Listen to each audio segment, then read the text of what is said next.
الله السميع العليم من الشيطان الرجيم.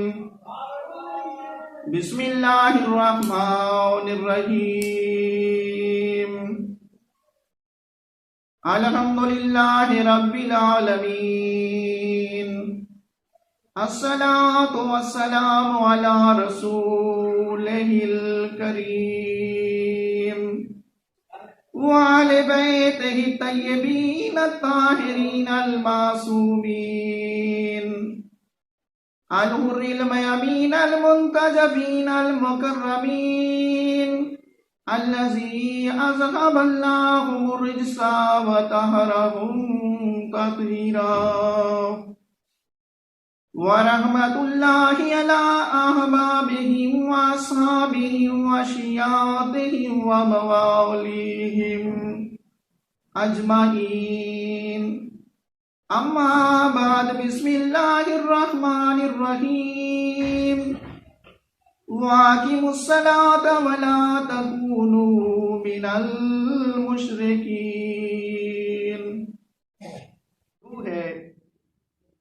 وہ موت کے حوالے سے ہے کہ وہ کون سی غلطیاں ہیں جو ہم موت کے حوالے سے کرتے ہیں.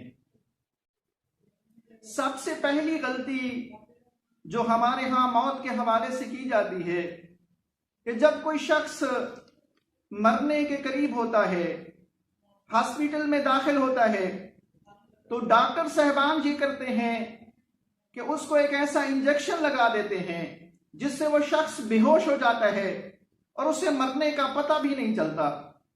تو شریعت اسلام میں ایسا کرنا حرام ہے، بلکہ یہ وہ وقت ہوتا ہے کہ جب اسرائیل روح قبض کرتا ہے تو انسان کے بڑے بڑے گناہان صغیرہ اور گناہان کبیرہ معاف ہوتے ہیں.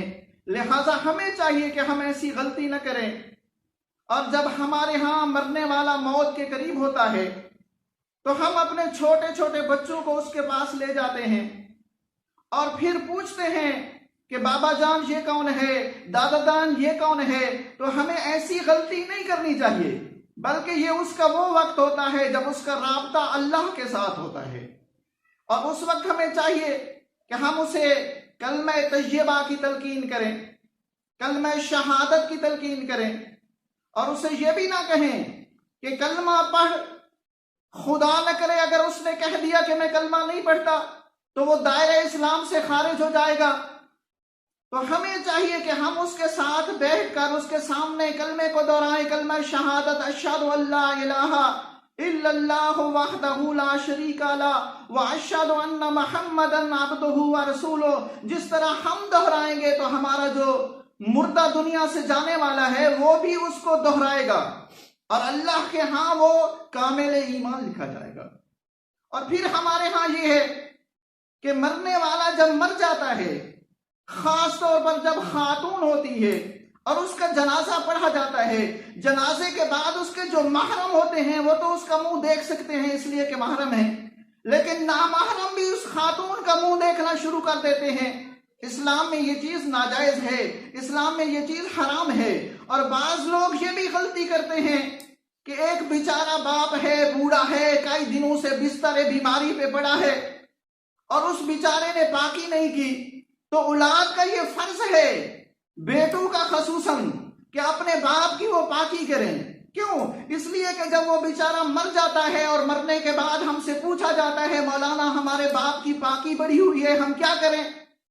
تو پھر ہم تو یہ فتویٰ نہیں دے سکتے کہ اس کی پاکی کرو. لہٰذا اولاد کو چاہیے، بیٹوں کو چاہیے کہ اگر زیادہ عرصے تک باپ پڑا ہے بستر بیماری پہ اس کی پاکی کریں. اگر ماں ہے تو بیٹیوں کو چاہیے کہ اس کی پاکی کا خیال کریں.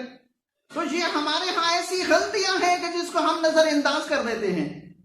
اور پھر ایک غلطی یہ بھی ہے کہ جب ہم مردے کو دفن کرتے ہیں، دفن کرنے کے بعد بعض جاہل لوگ دین سے آشنا جو نہیں ہوتے وہاں پہ اذان کہنا شروع کر دیتے ہیں.